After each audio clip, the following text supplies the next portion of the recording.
বন্দর প্রসঙ্গে একটু জানতে চাই, যেহেতু চট্টগ্রাম বন্দরের নিউ মেরিন টার্মিনালটি অপারেশনের দায়িত্ব বিদেশিদেরকে দেওয়ার পরিকল্পনা এসেছে এবং যেটি নিয়ে আলোচনাও চলছে। এর আগে বিদেশিদেরকে পতেঙ্গা টার্মিনালটি দেওয়া হয়েছে এবং যেটি বলা হচ্ছে যে যে সৌদি আরবের রেড সি গেটওয়ে টার্মিনালকে দেওয়ার পরও প্রত্যাশার মাত্র 12% কন্টেনার হ্যান্ডলিং করেছে টার্মিনালটি। মানে বিদেশি অপারেটর হলেই যে সেটি আমাদের হ্যান্ডেলিং বাড়াবে, শুধু সক্ষমতা না পরিমাণটিও বাড়াবে, তা আসলে তার গ্যারান্টি কী দেয়? যেহেতু আপনার কাছে জানতে চাইছি যে ব্যবসায়ীরা, বেশিরভাগ ব্যবসায়ীরাই আসলে বিদেশিদের পক্ষে বোধহয় কথা বলছে অনেকেই। ব্যাপারটা আসলে একটু ভুল বোঝাবুঝির ইস্যু আছে এখানে। আমাদের জন্যে পোর্ট কিন্তু বাংলাদেশেরই থাকছে, চিটাং পোর্ট অথরিটিরই থাকছে। অপারেটর কে, ক্রেনটা কে অপারেট করবে, কে জাহাজ থেকে মাল নামিয়ে আমাদের ট্রাকে তুলে দিতে পারবে, তার জাতীয়তা কি, সেটা নিয়ে আসলে আমাদের কোনো বদারেশন নেই। আমাদের কি দরকার, কত তাড়াতাড়ি কত কম খরচে আপনি কন্টেনারটা বের করে দিতে পারছেন আমাকে। এখন এই এফিসিয়েন্সির ডিসকাশনে আপনি দেশি না বিদেশি, সেটা আমার মনে হয় না আদৌ আমাদের জন্য কিছু আসে যায়।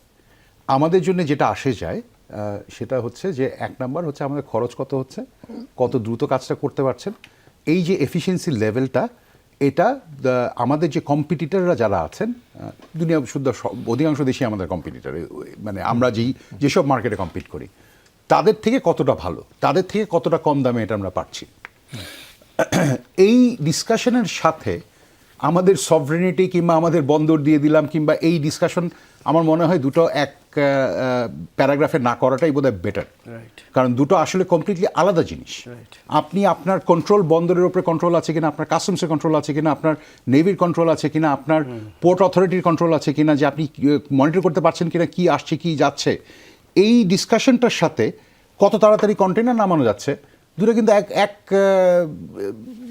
নীতিতে বিচার করা উচিত না। সো এইটা হচ্ছে আমার পজিশন। এই পার্সপেক্টিভে আপনি যদি দেখেন, আপনি একটা বিদেশি অপারেটর নিয়োগ করলেই যে আপনার সব কিছুর সাথে সাথে ঠিক হয়ে যাবে, এটা একেবারেই ভুল ধারণা। আপনি যদি ধরা যাক যে পৃথিবীর সবচেয়ে মোস্ট এফিশিয়েন্ট পোর্ট অপারেটরকে আমি যদি বাংলাদেশে দায়িত্ব দিয়ে বলি, তুমি আমাকে সেম লেভেল অফ এফিসিয়েন্সি দিয়ে কাজটা করে দাও, সে কিন্তু পারবে না। তার অনেকগুলো কারণ আছে। বিকজ দেখুন, কোনো অর্গানাইজেশনের পক্ষেই আইসোলেশনে কাজ করা সম্ভব না।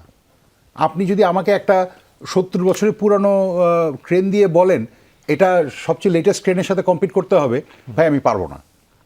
সো এই যে এই জিনিসগুলো, যে এটাকে, এই ইকোসিস্টেমটাকে যদি আপনাকে এফিশিয়েন্ট করতে হয়, আপনার কিন্তু অনেকগুলো জায়গায় হাত দিতে হবে। আমি আসলে না বলে পারছি না। আমি খুব সহজে একটা জিনিস বলি, আমরা আমাদের কাস্টমসের যে ডকুমেন্টেশন, বাইরে থেকে যখন ডকুমেন্ট আসে, সেটা আমরা কি করি, ঢাকায় একটা আমাদের ব্যাংকের হেডকোয়ার্টারে আসে, ব্যাংক সেটা এন্ডোর্স করে, 2 দিন পরে সেটা চিটাগাং কাস্টমসে হার্ড কপিটা যায়। এই যে এই চেইনটা, এটা একটা মিনিমাম 48 to 72 আওয়ার্স লাগে। আমাদের চিটাগাং কাস্টমস হাউসের যে অটোমেটেড প্রজেক্ট যেটা আছে আসাইকুডা, সেখানে একটা মডিউল আছে যেটা এই সেম সার্টিফিকেটটা ইলেকট্রনিক্যালি আসতে পারে। আপনার শিপিং কোম্পানি হানজিন আপনাকে ইলেকট্রনিক্যালি ওই সার্টিফিকেট দিয়ে দিবে, ওটা আপনার ব্যাংকের কাছে এসে এনরোজ করে আবার ফেরত যেতে সময় লাগবে 30 মিলি সেকেন্ড, চিটাগাং পোর্টের কাছে এটা চলে যাবে। এই কাজটা আমরা কেন করছি না, এটার আনসার আমার কাছে নাই। সিস্টেমটা আছে এটা আমি জানি, মডিউলটা আছে এটা আমি জানি, কেন করছে না এইটা আমি বলতে পারবো না, এটা ফরিদ ভাই বলতে পারবেন হয়তো বা। কিন্তু ব্যাপারটা হচ্ছে, দেখুন, এই যে এফিসিয়েন্সির জায়গাগুলো, এগুলোর ব্যাপারে কথা না বলে অযথা যে জিনিসগুলো ইম্পর্টেন্ট না সেগুলো নিয়ে কথা বলার আমার জন্য কোনো যৌক্তিকতা আছে বলে আমি মনে করি না। আর একটু ছোট করে একটু যদি জানতে চাই, যে আপনি এফিসিয়েন্সির কথা বললেন, সেইখানে কি আমাদের লোকাল যারা অপারেটর তারা কি এইখানে ঘাটতির স্বাক্ষর রেখেছে, বা কোন জায়গাটাতে আসলে আপনাদের আগ্রহের জায়গা? দেখুন, আপনি যদি আমাকে বলেন হ্যাঁ যে এমন একটা কিছু করতে হবে যেটার জন্য আমাকে বোয়িং থেকে একজনকে হায়ার করতে হবে, কোরিয়া থেকে একজনকে হায়ার করতে হবে, রাশিয়া থেকে একজনকে হায়ার করতে হবে, আমার যদি রিসোর্সেস থাকে এটা আমি পরের দিন করে ফেলবো। আমাদের জন্য, প্রাইভেট সেক্টরের জন্য এটা আসলে কোনো ফ্যাক্টর না। এই স্কিলগুলো কিন্তু অর্গানাইজেশনাল যতখানি, তার থেকে অনেক বেশি পিপল ড্রিভেন। এগুলো কিন্তু ইন্টেলেকচুয়াল প্রপার্টি না যে আমাকে এটা করতে গেলে আমি অ্যামাজনের সিস্টেম ইউজ করতে গেলে আমাকে লাইসেন্স নিতে হবে, মাইক্রোসফটের জিনিস দিয়ে কাজ করতে গেলে লাইসেন্স দিতে হবে, ব্যাপারটা কিন্তু তা না। সো এই যে রিক্রুটমেন্টের ব্যাপারটা, এটা আপনি দেশি কোম্পানিকে দিয়েও করাতে পারেন। আপনি যদি সঠিক দেশি কোম্পানিকে না দেন, সেটাও হবে না। আপনাকে একটা কাজ করতে দিলে আপনি যেটা যত ভালোভাবে পারবেন, আমি ওটা অত ভালোভাবে পারবো না। সো এই ডিসকাশনটাও তো আছে। সমস্ত প্রাইভেট সেক্টর কোম্পানি তো এক না। জি, আমি চিটং পোর্টে কমিশনার ছিলাম, কাস্টমস কমিশনার ছিলাম, এবং এই যে প্রাইভেট আইসিটি যেটা এখন অপারেট করে, এই লাইসেন্স কিন্তু আমিই দিয়েছিলাম 2005 সনে। তো আমার পার্সোনাল অপিনিয়ন, এবং আমি আন্তর্জাতিকভাবে কাস্টমস পোর্ট ব্যবস্থাপনা কি সেটার উপর আমরা অনেক দেশে ট্রেনিং করেছি। আমাদের এখানে কিন্তু আসলে আবারও বলি যে কাস্টমসের ক্ষেত্রে, পোর্টের ক্ষেত্রে যে রিফর্মসগুলি হওয়া দরকার সেটা হয় নাই। সেখানে যেটা আপনি যদি কোনো অপারেশন কোনো একটা বাইরের সংস্থাকে দেন, ওটা দিলে ওটা দিয়ে কিন্তু আপনি সার্ভিস পাবেন না। এটা টোটাল রিফর্ম যদি আপনি না করেন, কাস্টমার পোর্টের মধ্যে কিন্তু একটা ইন্টিগ্রেটেড রিফর্ম দরকার। এর সাথে অন্যান্য যে স্টেক হোল্ডার আছে, যেটা উনি বললো ব্যাংক, আমাদের দেখুন ব্যাংকের সিস্টেমে কি, যেটা ইম্পোর্টের একটা সমস্যা আছে। আমাদের এখন কিন্তু ব্যাংক এবং মাধ্যমিকতে মানুষ এলসি করে। তো এলসির প্রথম শর্ত হচ্ছে ওনারা পিআই নেন। পিআই মানে প্রপার ইনভয়েস। আগে ইন্ডেন্টর নিত, এখন ইন্ডেন্ট দেওয়াটা বন্ধ করে দিয়েছে, কারণ যারা ইন্ডেন্টর তাদের ওই ইন্ডেন্টের কমিশনের উপর একটা ট্যাক্স আছে, ভ্যাট এবং ইনকাম ট্যাক্স আছে, সেটা অ্যাভয়েড করার জন্য তারা এখন ওরাই পিআই দিয়ে দেয়, ইনাদেরকে দিয়ে দেয়। ওনারা পিআই দিয়ে এলসি করে। ওই পিআইটা এবং এলসিতে বলা থাকে, অধিকাংশ ক্ষেত্রে বলা থাকে গুডসের বর্ণনা পরিমাণ অ্যাজ পার দি পিআই, খেয়াল করে দেখেন। কিন্তু এলসিটা ব্যাংকিং সিস্টেমে কাস্টমার সিকিউরিটিতে যায়, কিন্তু পিআইটা যায় না। তো তাহলে ওই এলসির মানেটা কি? এখন আপনি যদি ইনভয়েসটা নিয়ে আসেন আপনার সাপ্লায়ার, তো আপনি যদি মাঝখানে এখানে চেঞ্জ করেন, কাস্টমসে কিছু করার নেই। এটা হচ্ছে এবং অদ্ভুত ব্যাপার, এটা কিন্তু এখনও অ্যাড্রেস করা হয়নি। এটা সিরিয়াস এখানে মিস্টেক এখানে হচ্ছে, গভর্নমেন্টের রেভিনিউ হচ্ছে, আনইভেন কম্পিটিশন হচ্ছে, হয়রানি যেটা সব কিছু হচ্ছে, এটা অ্যাড্রেস করা দরকার। এটা কিন্তু এখনও করা হয়নি। জি, এবং সাথে সাথে আমি আপনাকে বলি ট্রেড ফ্যাসিলিটেশন, যে কাস্টমসে এবং পোর্টে যে রিস্ক ম্যানেজমেন্ট আধুনিক, এগুলো কিছুই করা হয় নাই। কাস্টমসে ভ্যালুয়েশন মডিউল করা উচিত ছিল, সেটা কিছু করা হয় নাই। ন্যাশনাল সিঙ্গল উইন্ডোর জন্য বিশ্বব্যাংক থেকে 7 বছর আগে টাকা নেওয়া হয়েছে, কিছুই করা হয় নাই। এসআইকুটা কিন্তু একটা সিম্পলি একটা calculator, it's not even a system, not it a system. আবার ফোর্টের সাথে এসআইকুটা সিস্টেমে কোনো ইন্টিগ্রেশন নাই, তার মানে ফোর্টের মতো চলতেছে। তো এই lot of reforms are to be undertaken, who will do it? কেউ করছে না। এটা তো কার কাজ?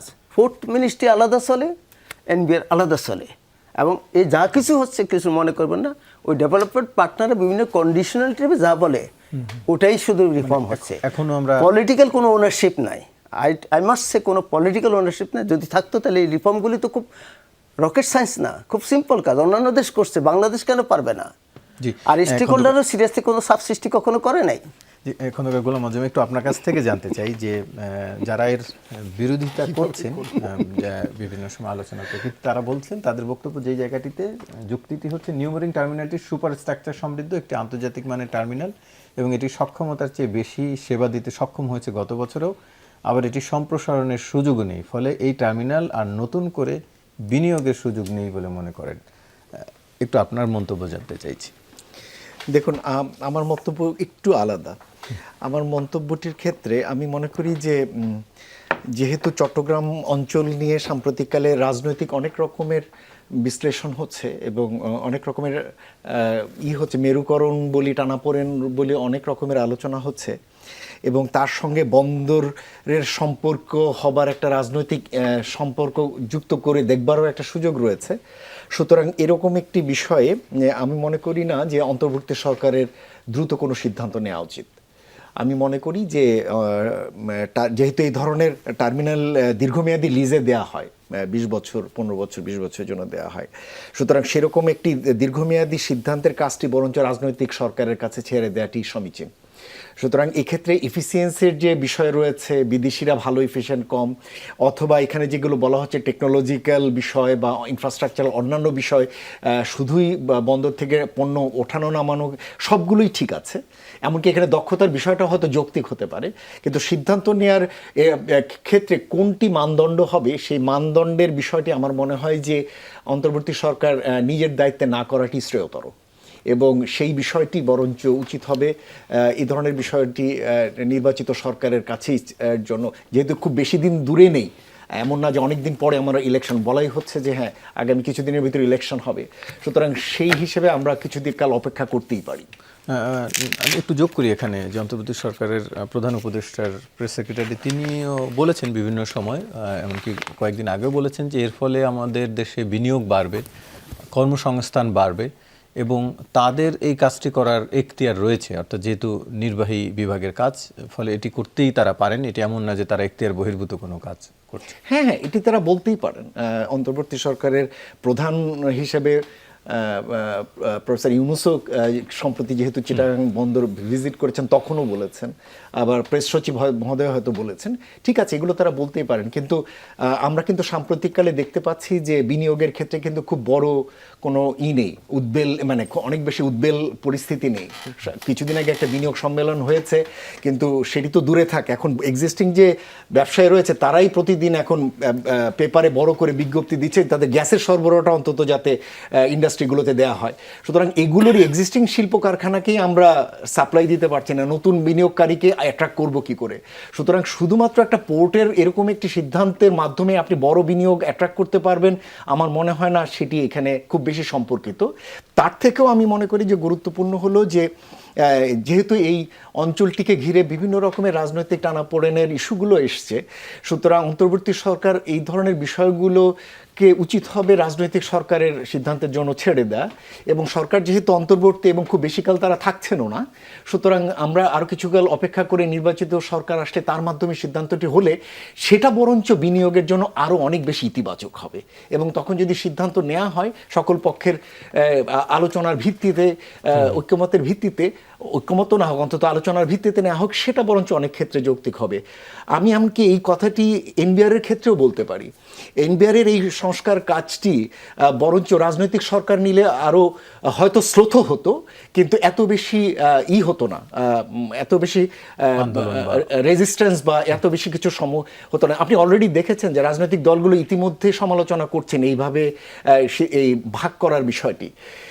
দেখুন, সংস্কারের এটি কিন্তু একটা টেস্ট কেসও এই সরকারের জন্য। আপনি অর্থনৈতিক একটা ছোট্ট সংস্কার করতে গিয়েই গলদঘর্ম হয়ে যেতে হচ্ছে, এবং সেক্ষেত্রে লিডারশিপ মানে পলিটিক্যাল যে ওনারশিপ বা বিভিন্ন পক্ষের ওনারশিপ সেটাও কিন্তু আমরা সব জায়গায় কিন্তু পুরোপুরি নিতে পারছি না। এটি নিয়ে আমি